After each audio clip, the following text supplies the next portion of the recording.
Good morning, welcome everybody. As you know, yesterday there was a mild earthquake, 2.9 magnitude in and around close to this area.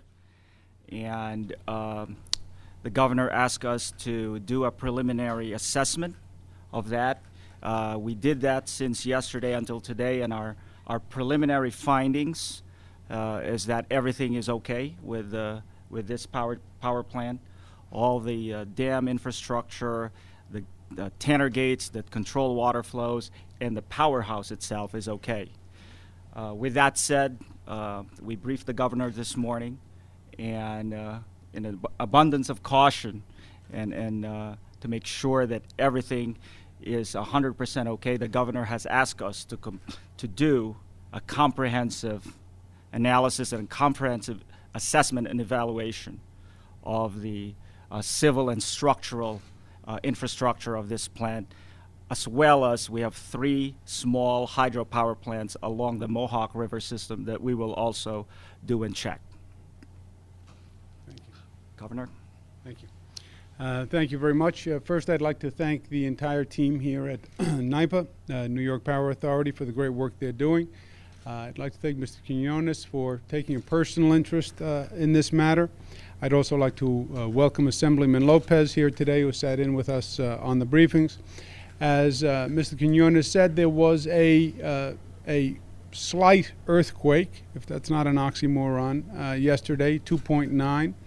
And out of an abundance of caution, we asked NYPA to inspect the dam to make sure there were no issues, and that preliminary inspection said that there were no issues whatsoever. They're prepared for exactly this, and everything seems in working order. Again, out of an abundance of caution, NYPA will be undertaking a full review beginning immediately, just to make sure, double sure, that there were no issues. During this time, with this confluence of events, there was an earthquake last week. We're in the middle of a storm today, so we want to make sure that we're doing everything that is reasonably prudent to make sure that everyone is safe, and I feel confident that we're doing that. In general, I was in New York City and Long Island yesterday. I came up last night to see the dam this morning. I'm on my way back down to New York City and Long Island. As you know, we are in the midst of dealing with the storm. We have 400,000 people approximately without power in the state right now. Long Island is really bearing the brunt thus far of people who have lost power, about 225,000 people. New York City about 75,000, and the balance across the state. So we're keeping our fingers crossed. New Yorkers are performing admirably. Citizens have really come together, and they're helping each other, and they're pitching in.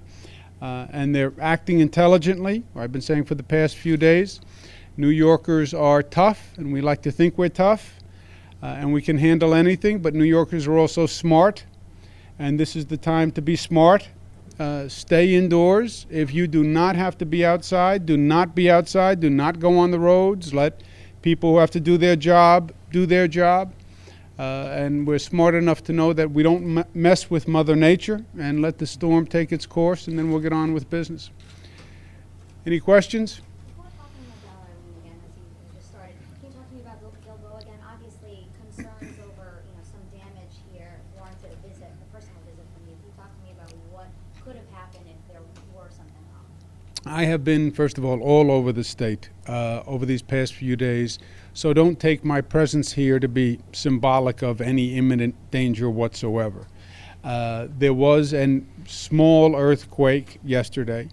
Obviously, it raised the question because you have critical infrastructure in the area, specifically the dam, and we just want to make sure, 100% sure, that there are no issues, there's no danger. And that's why we conducted a preliminary inspection of the dam yesterday, and there were no issues whatsoever. Out of an even greater abundance of caution, we'll be doing a full inspection. I want the people in this area to know not to be worried about anything. Yes, there was a minimal earthquake. There is no danger whatsoever from the dam, from the infrastructure in the area, and I wanted to be able to make sure that I could personally assure them of that, and that's why I'm here. Is flooding to the dam a concern for you guys, considering all the rain that's coming and all the rain we've had prior to Hurricane Irene? In the control room, one of the things they monitor are the water flows in, and obviously there's an increase in the water flow because of the rain and the storm, but nothing that poses a serious danger at this time. Governor, I spoke with some city residents who are saying, New Yorkers, and you just said it, New Yorkers are tough. A lot of city residents just roll with the punches. What can you say to residents who aren't heeding advice of safety officials and aren't getting out of harm's way? Well, there are two things. I spent 8 years in the federal government working in a department called HUD, Housing and Urban Development. And one of the things that I worked on for those 8 years was disaster assistance, disaster response from the federal point of view. Department of Housing and Urban Development and FEMA were very engaged in handling disasters. And I worked on hurricanes, I worked on floods all across the country.